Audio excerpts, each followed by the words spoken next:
while making fun of her, there was also this underline or undercurrent of just remember she made our jobs possible.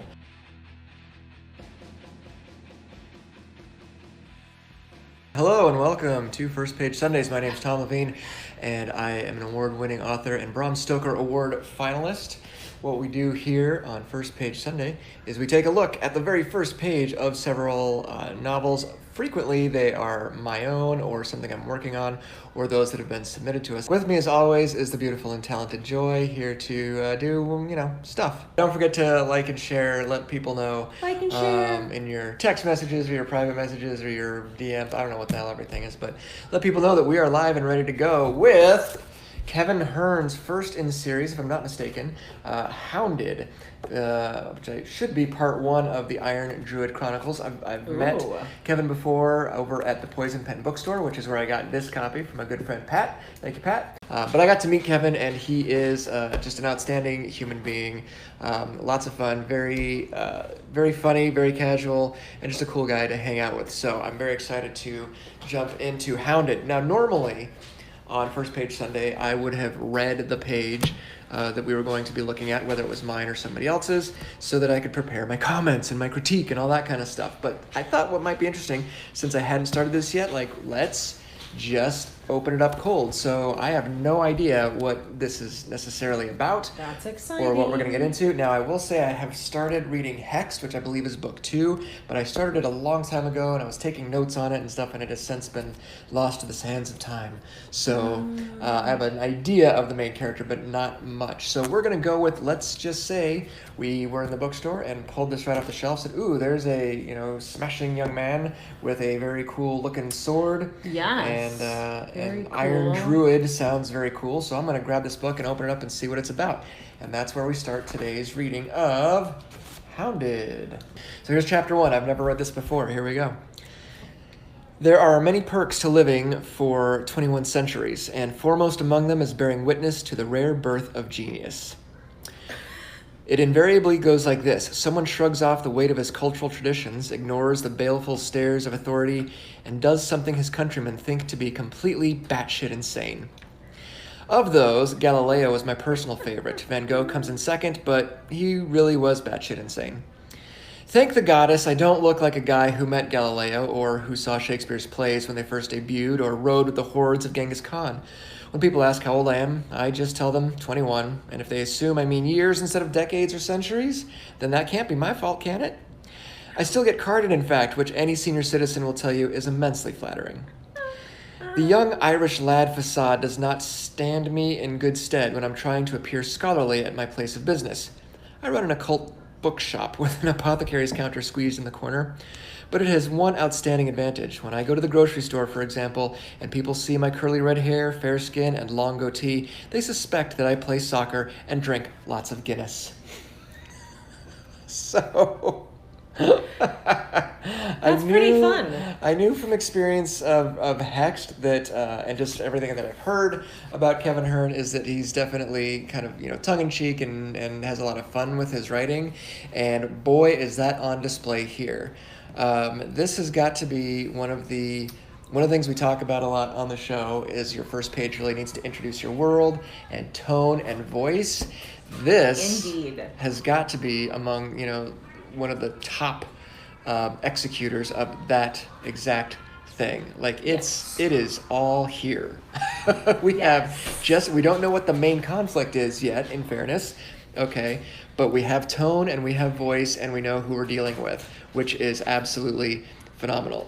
The fact that we're dealing with somebody who is 21, was it years old or what? This is fantastic. And the fact that he uses, batshit insane in the first paragraph, it's like, oh, okay, so there's going to be cussing. Great. Thank you for letting me know. And he uses batshit insane, which I am very fond of myself. I really like both the first sentence and that first paragraph. I really like is very much pulling us in. I was with you. Batshit insane was definitely one of those of like, okay, so you're telling me not only you're going to curse, but you're going to be funny and witty about it. Yeah. And that tells me a lot about the sensibility of the book. Because it's easy to cuss. Like we can throw that around, kind of pretty easily. But there's something in the way that's employed. Yes. Yes. And especially as somebody who would not normally pick up something called the Iron Druid Chronicles. So I was very pleasantly surprised with the first page. Nice. Yeah, absolutely.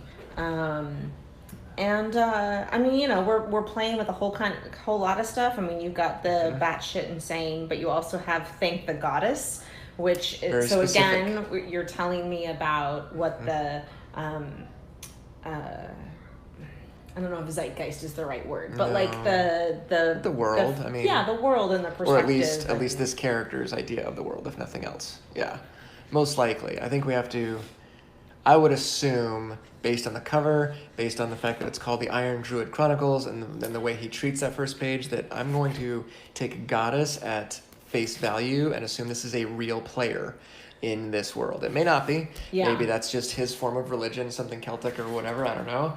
But I will not be surprised if on page 2 the Goddess shows up and buys something from the apothecary corner. Yes, absolutely. So if it's that doesn't surprise me. And if it is just part of like this character is steeped within the Celtic tradition, that also is not going to surprise me, but it does tell me, okay, this is very much steeped in the Celtic tradition, not the Judeo-Christian tradition, in which you would almost never have Thank the Goddess. There's a few outliers, but other than that, like, you know what I mean, like it's a centering kind of phrase. Yes, very much so. Leads us to to at least, again, to his system. We don't know what the actual year is. No, that's true. So we don't, but it feels modern. Senior citizen. Yeah, there's something about, I still get carded. So it's in a time frame in which alcohol has an age limit. All of that kind of stuff. And I have to say, I completely agree with that. That was one of those sentences that I was like, oh, that's true. Like, obviously not a senior citizen, but as I am closely, closing in on 40, it's great to get carded. It is fantastic. I want to just quickly point out that he sets the tone earlier than page 1 of the book with the dedication, which normally would say, most authors would say for mom or for my mom and dad or for my mom, and it's very which is what I did for Party. It's all very dramatic, which probably fits for Party because Party's pretty, kind of serious and whatnot. Yeah. Whereas Kevin says, "Look, Mom, I made this. Can we put it on the fridge?" I like that a lot. That is the greatest dedication ever, sweetie. No, it's too loud. We're gonna do milk. It's too loud. So I like that, and so right off the bat, like you can't have, look, Mom, I made this. Can we put it on the fridge? And then go to page 1 and start with the dark and steamy night. Like you can't then drop the tone. Yeah, there's true. A mismatch there. We don't know what the actual plot is yet, and that's okay. Again, provided we haven't read the jacket copy. Right. But the fact that he's introducing all of these, I mean, it's an occult bookshop. Right. Something bad is going to happen. And it's probably going to be magical. And he's been living for 21 centuries. So we have quite... Yeah. So I appreciate that. Absolutely. Kevin Hearne does, I assure you, not need my seal of approval to do what he does. But I would say that was a very successful opening. Yeah. And I think anyone looking for... I don't know if this was... I'm going to say this would fall under urban fantasy, or at least what urban fantasy used to be. Because one of the various definitions of urban fantasy. Well, urban fantasy. Don't keep going. On Amazon, has sort of been trampled underfoot by basically anything paranormal romance. I mean, there are entire categories and subcategories and subcategories that are paranormal romance, but they've co-opted all these other categories, including urban fantasy. So for those That's challenging people, for me. And it's not just for you, it's for people looking for urban fantasy. It's challenging for the authors who are putting them out, like my good friend Joan Cease, who are doing urban fantasy. Right. And they can't get their ranking up there because everything up there is werewolves and reverse vampire harem and whatever else. Nothing wrong with those books. I'm not complaining about the books, but that Amazon has made it so that the authors can, push their way into kind of whatever category they want.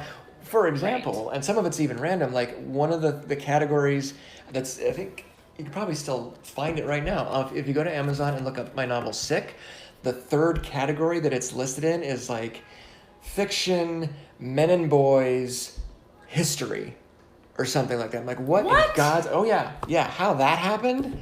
Not a clue. It wasn't something I chose, but there it is.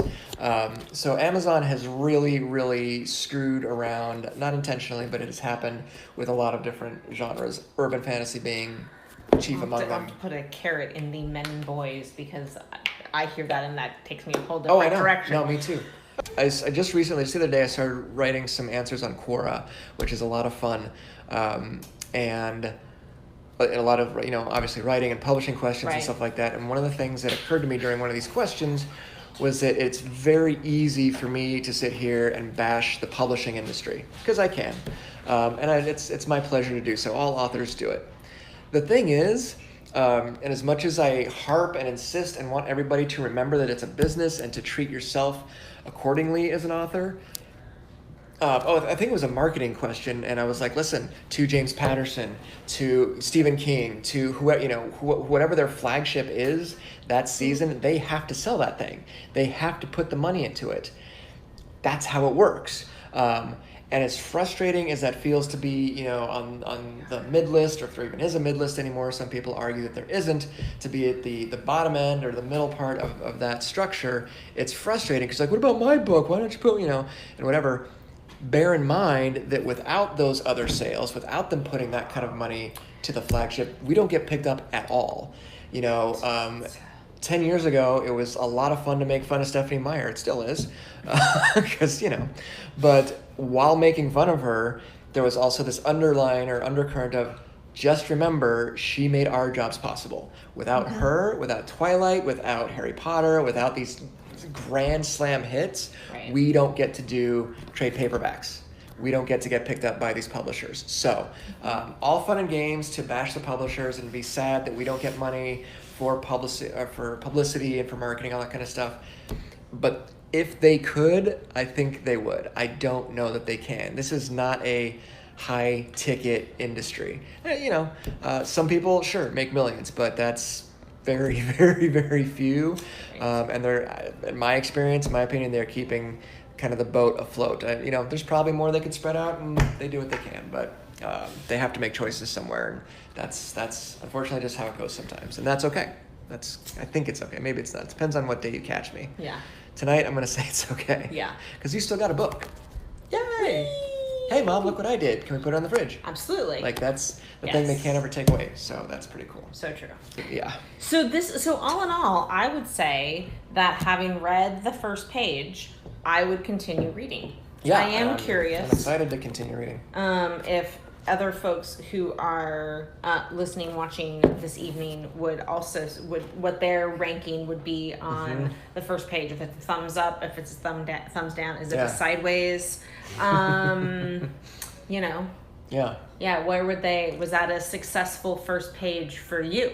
Thank you guys for coming here. It makes our end of the weekend a lot of fun and improves my mood tremendously. So at least briefly. But thank you for coming, and don't forget to tell your friends about it. Invite your friends. That'd be really cool. And appreciate all the stuff that you do for us. Do whatever you have to do to keep your spirits up. Theoretically, metaphysically, technically, whatever. All of those things. Because we're in the final stretch here. So hang tight. Stick together. Okay? Anything else? Nope. Cool. All right. May you be happy. May you be well. May you be safe. And may you be peaceful and at ease. We'll see you guys next week. Thank you so much for coming.